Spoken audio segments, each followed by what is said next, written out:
Bismillahirrahmanirrahim. Assalamualaikum warahmatullahi wabarakatuh.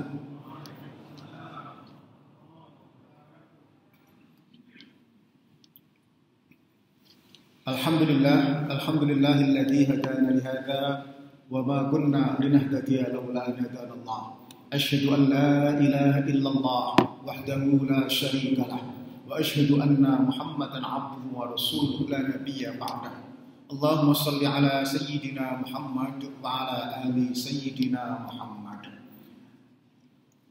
Jamaah Tarwih Masjid Baitul Haq rahimakumullah. Kali ini kami ingin menyampaikan renungan tentang bagaimana bahagia di bulan yang penuh berkah. Puasa kali ini masih di masa endemi. Paling tidak ada ujian krisis ekonomi pasca pandemi yang juga sedemikian berat. Kalau itu tidak diratapi, tetapi justru disyukuri sebagai rasa ridho kita atas takdir Allah, maka sebenarnya itu akan mampu melentingkan kualitas takwa kita. Saya pakai istilah melenting karena ada dua faktor yang menaikkan, mendrive takwa kita. Yang pertama adalah faktor puasa. Seperti sebuah ayat yang sering dibacakan. Kutiba alaikumus syiyam kama kutiba alal ladzina min qablikum la'allakum tattaqun. Pertama. Yang kedua, ujian. Dhahara fasadu fil barri wal bahri bima kasabat aydin nas. Liyudhiqahum ba'dalladzi 'amilu la'allahum yarji'un. Telah tampak kerusakan di daratan dan di lautan oleh karena ulah tangan-tangan manusia, agar Allah menampakkan kepada mereka sebagian akibat ulah tangan mereka la'allahum, agar segera mereka kembali kepada Allah Subhanahu wa ta'ala. Dua faktor ini dalam bahasa matematika X kuadrat. Kurvanya adalah eksponensial atau logaritmis. Masih ingat matematika SMA? Jadi kurvanya begini. Masih ingat? Kok banyak yang diam? Katanya biar gak iso, saya lali, jangan-jangan gitu ya. Pokoknya melenting, bukan begini, tapi kira-kira begitu. Kalau dua-duanya kita sadari. Namun ternyata bukan hanya sulit, tetapi melaksanakannya sulit sekali. Itulah maka kemudian Rasulullah mengingatkan kepada kita semuanya, kam min sa'imin laisa lahu jazaa' min shiyamihi illa ju' wal atas. Betapa banyak orang yang berpuasa tidak mendapatkan pahala puasa kecuali lapar dan dahaga. Mengapa? Terjemahan bebas saya adalah puasanya terpaku kepada ritual puasa tetapi abai terhadap spiritualitas puasa. Apa itu spiritual? Adalah komitmen dan kompetensi menghadirkan Allah tidak hanya ketika di masjid dan di musola. Karena masjid kan dekat sama Allah gitu ya. Tidak hanya ketika umroh dan puasa. Umroh itu kan dekat sama Allah, betul? Meskipun kadang-kadang pulang ya umat ya, jadi tomat berangkat tobat mulai puasa terasa dekat kepada Allah, betul? Kurang sak menit nek remtek juga berani dekat kepada Allah. Nah, kita merasa dekat kepada Allah tidak hanya ketika umrah atau puasa, tetapi Allah hadir ketika kita bekerja, berkeluarga ataupun di jalan raya. Allah hadir. Nah, Allah hadir inilah sesungguhnya kekuatan spiritual. Maka kemudian kalau boleh disebut takwa itu, hidup itu menuju takwa. Ya, puasa ini juga la'allakum tattaqun. Kiranya kita harus jujur mengevaluasi sampai di mana posisi takwa kita. Oke, seandainya takwa itu di Jakarta, kita berangkat dari Surabaya. Kira-kira takwa kita itu sudah sampai mana? Sudah sampai Bekasi, Cikampek, ya, Cirebon, Semarang, ya, Solo, Madiun, atau jangan-jangan bingung muter-muter di bundaran Waru situ. Nah, kalau kemudian umur sudah seusia kita, takwa kita masih di bundaran waru, itu masalah besar kira-kira gitu. Nah, oleh karena itu maka kita syukuri, kita sadari saja. Seandainya takwa kita masih di Madiun, maka pasca Ramadan ini harusnya masuk Semarang. Berikutnya harusnya masuk Cirebon, Cikampek, dan seterusnya. Sehingga ketika kita dijemput malaikat Israel, kita sudah siap. Ya, wala tamutunna illa wa antum muslimun. Jangan sekali-kali mati sebelum panjenengan ngerungkepi menyempurnakan agama Islam. Nah, itu saya kira poin penting untuk memetakan roadmap takwa kita. Jamaah rahimakumullah. Mengapa kita harus mengokohkan spiritualitas itu? Karena kebahagiaan hidup menghadapi sembarang ujian yang berat sekarang ini adalah kita harus menghadirkan Allah agar tetap pede, bahagia, ya, tidak cemas, tidak was-was, tidak khawatir. Karena cemas, khawatir, panikan, baperan, bingungan itu bagian dari tidak bahagia. Mukmin harusnya bahagia. Resepnya ini. Iman itu artinya percaya. Orang yang beriman maksudnya berkualitas takwanya. Harusnya menjadi sosok yang percaya diri. Percaya implikasinya sosok yang percaya diri. Pede. Pede bukan sombong. Aku kok bukan. Pede karena kita punya backing, yaitu Allah yang maha bisa dan maha segalanya. Punya Allah. Pede menghadapi masalah, ujian, kapan saja, di mana saja, sebesar apa saja. Pede menghadapi masa lalu, namanya syukur. Pede menghadapi masa depan, namanya sabar atau optimis. Kalau ada orang beriman kok tidak pede, punya Allah yang maha sempurna dengan Asmaul Husna kok tidak pede, saya khawatir ada masalah dalam keberimanannya. Meskipun orang itu tiap malam zikirnya pakai Asmaul Husna, pakai tasbih sampai merotoli, gitu. Tapi kok gak pede, lesannya menyebut asma Allah, hatinya tidak nyambung kepada Allah, ya kan? Apa itu? Gak nyambung cek ya tadi gitu ya. Joko sembung naik ojek, gak nyambung kepada Allah Subhanahu wa ta'ala. Nah, tidak berlebihan. Kalau kemudian Nabi bersabda, iman itu sak temene sederhana. Nisfahu asyukru, nisfahu as-sabru. Separuhnya syukur, separuhnya sabar.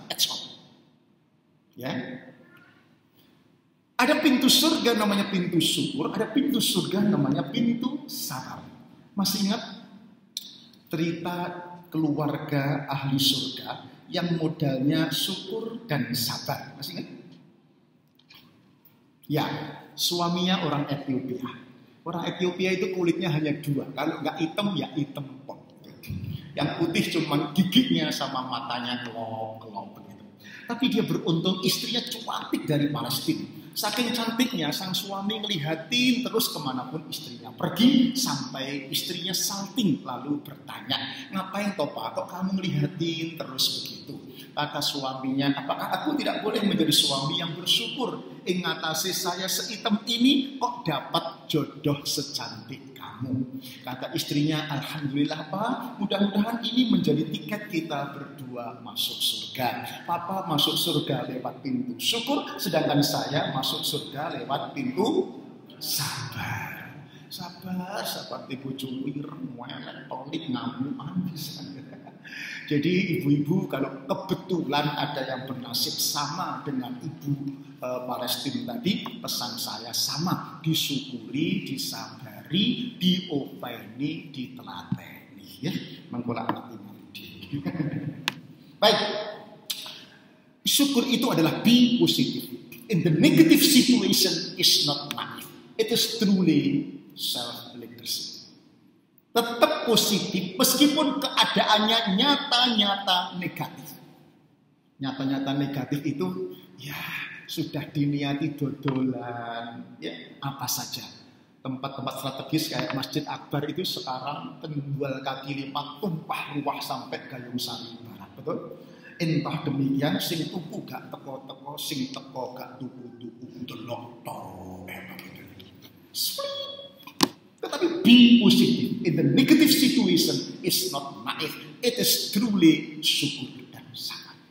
Self leadership. Nomor 1. Nomor 2 adalah sabar. Rumus bahagia sabar. Sabar itu bukan ngelus duduk. Sabar gak menyelesaikan masalah. Tapi sabar yang dijanjikan oleh Allah itu adalah pesan Imam Ibnu At-Ta'ilah. Kalau Anda dilempar musibah, jangan seperti anjing. Anjing itu kalau dilempar tulang oleh tuannya, begitu, maka anjing akan rebutan tulang sampai lupa kepada tuan yang melemparnya. Orang beriman sebaliknya, ketika Allah melempar musibah, dia tidak menghadapi musibah sendirian, tetapi dia mendekat kepada Allah, mengakses Allah. Bahasa Madiun DPDP. You know DPDP? DPDP itu Bu, putra panjenengan dikongkon mangel, kon nyapu ra gelem, ngepel ra gelem, cuci mobil gak gelem. Nah, tiba-tiba pagi itu anaknya pinter yo, ngepel yo, nyuci yo, apa jenenge nyapu ngewangi ibuke. Ya kira-kira habis itu mau ngapain? Jaluk sama. Ya sama. Kita harus DPDP. Bahasa Arabnya taqarrab ilallah. Puasa ini banyak sekali fasilitas untuk taqarrab kepada Allah. DPDP. Untuk minta kekuatan dari Allah. Baru bersama Allah menghadapi masalah. Menghadapi ujian. Itu baru dijanjikan innallaha ma'as-sabirin. Allah bersama orang-orang yang sabar. Itu baru dijamin oleh Allah. Wa basyiris sabirin. Berilah berita gembira bagi orang-orang yang sabar. Jadi orang panik kan, gak ngamuan, gak bingungan. Tetap berita gembira. Bersama Allah menghadapi kesulitan. Sabar yang demikian.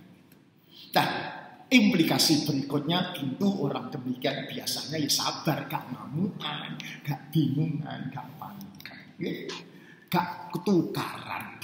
Sering kan nasihat orang tua, nak, bebrayang iku ojo podo, ojo do ngamukan. Ya, sing soko gelek ngamukan biasanya budal disian. Budal teng pundi? Kuburan. Survei membuktikan laki-laki itu harapan hidupnya lebih pendek ketimbang wanita. Laki-laki umurnya sekitar 65, wanita bisa mencapai 70 tahun. Kenapa begitu? Satu, karena laki-laki suka ngamuan, suka marahan. Yang kedua, laki-laki terlalu sering diomeli sama istrinya. Makanya cepat mati. Jadi ibu-ibu kalau ngomel jangan dihabis-habiskan hari ini. Pesannya to be continue for tomorrow. Lanjut besok, jangan dihabiskan agar Bapak berumur panjang.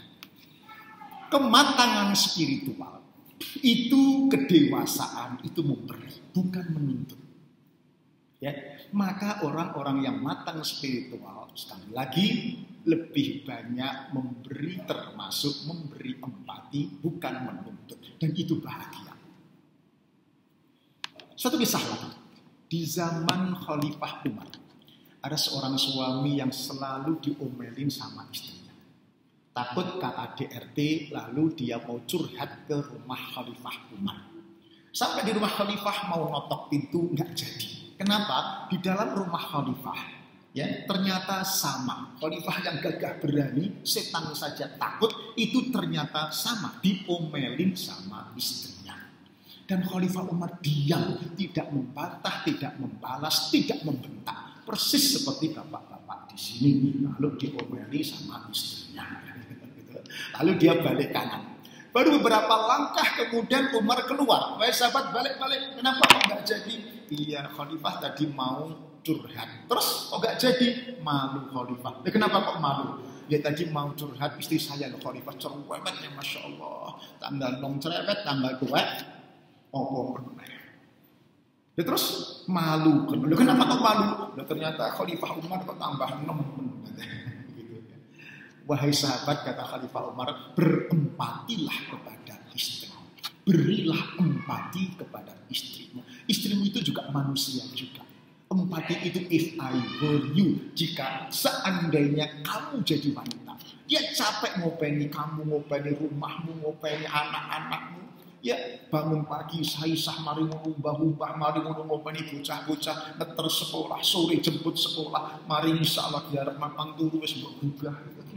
Capeklah berempati. Nah, kematangan spiritual itu memberi berempati. Rasulullah itu paling pintar memberi.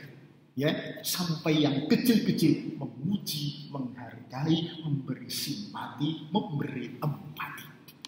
Orang sekarang ya, mohon maaf, mentang-mentang sudah memberi materi, nggak pernah memuji, nggak pernah menghargai istri, apalagi berempati. Mentang-mentang sudah menafkahi.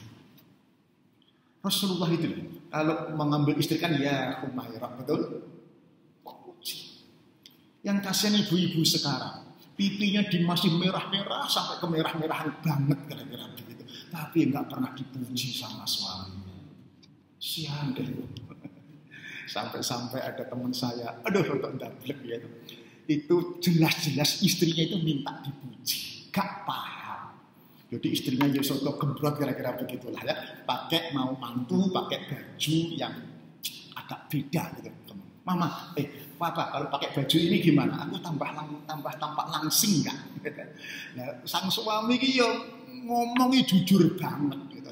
Walah mama, aku iki lho gawe klambi model opo ya gembrong. Langsung istrinya ngambek masuk kamar, pintu dibanting jedar, langsung tengkurap di tempat tidur. Teman saya sang suami ini enggak paham. Istri itu kalau sudah tengkurap sulit dilumahkan lagi. Apa sih beratnya memuji istri? Ya, Pak ini gimana? Mama, jempol ya.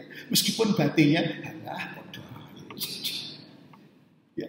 Memberikan jempol seringan ini sulit bagi orang yang tidak pernah mempunyai jiwa memberi, menghargai, berempati. Percaya? Sulit. Jadi tak sulit. Maka ayo. Dewasaan spiritual itu memberi bukan menuntut. Yang terakhir, untuk bisa syukur, sabar, resep yang ketiga adalah hidup sederhana, simplicity. Simplicity itu bukan miskin, bukan kaya. Miskin keadaan hidup, kaya keadaan hidup, tetapi sederhana pilihan hidup bijaksana. Kenapa harus sederhana? Dengan sederhana kita akan mudah bersyukur dan bersabar. Ayatnya An-Najm wa annahu huwa aghna wa aqna. Dialah Tuhanmu yang telah memberikan kekayaan kepadamu dan mencukupkanmu. Di ayat ini semacam ada jaminan dari Allah bahwa rezeki dari Allah cukup untuk hidup, tetapi belum tentu cukup untuk membiayai gaya hidup. Cirinya, kalau di rumah panjenengan mulai banyak gesekan di era krisis ini, pertengkaran, keributan. Ingat hukum Newton waktu SMP.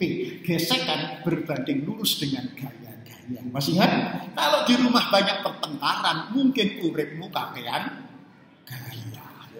Gaya penampilan, gaya makan, pola pergaulan, nomor 4 kakean pola. Nah, kakean pola itu menggarai krisis ini mengundang orang untuk tidak bahagia alias ribut. Orang tua kita menasihati, nak, urip iku sak temene sederhana, sing garai rupet ikhlas pikiran. Nggih napa nggih? Nak, urip iku sak temene murah, sing garai larang iku lak gengsi.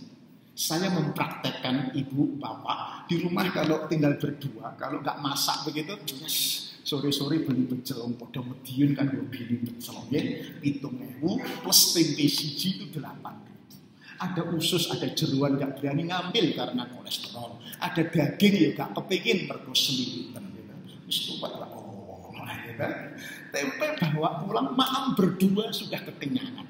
Berarti perfect berapa? 4.000. Murah apa murah? Murah. Sing garai Sing garai larang ngemol, makan ngemol 50.000 gak cukup, betul. Pertanyaannya, sing ngakon ngemol ya sapa? Di rumah itu hidup, ngemol itu gaya hidup. Sing ngarai larang itu gaya hidup. Oleh karena itu mari kita stay pada kebutuhan, jangan mengikuti keinginan yang tidak pernah ada habis-habisnya. Ya akan cukup ya. Cukupkan rezeki dari Allah, insya Allah akan menjadi rezeki yang barokah. Barokah itu ibu, sedikit nggak banyak gaji, tetapi cukup. Ya, kalau kita sekali lagi kita menikmati, kita syukuri, tidak kita ratapi dengan sabar menghadapi ujian dari Allah. Barokah itu, yaitu gaji nggak banyak, tapi anak itu pinter-pinter, ya. Gak ganyan, gak makan hati, ya.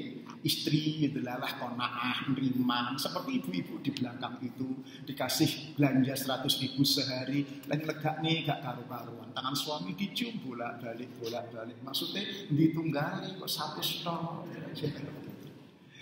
Nah terakhir dalam buku Seven Laws of Happiness tulisan Arfan Pradiansah menyatakan bahagia itu dasarnya syukur, sabar, sederhana. Di atasnya baru giving, forgiving, love. Puncaknya baru pasrah, surrender. Yang saya sebutkan tadi, fondasi bahagia, syukur, sabar, harus sederhana. Ternyata ini bukan hanya bahagia, iman. Kata Khalifah Ali, ruh takwa, cirinya al-khawf bil jami, al-amalu bil tanzil,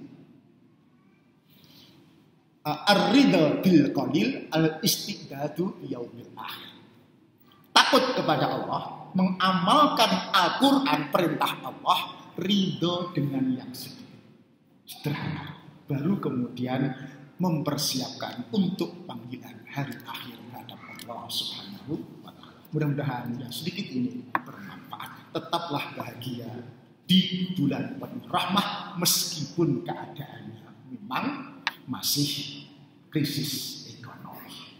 Kita akhiri dengan doa kafat majlis. Subhanaka wa bihamdika asyhadu an la ilaha illa anta astaghfiruka wa atubu ilaik. Assalamualaikum warahmatullahi wabarakatuh.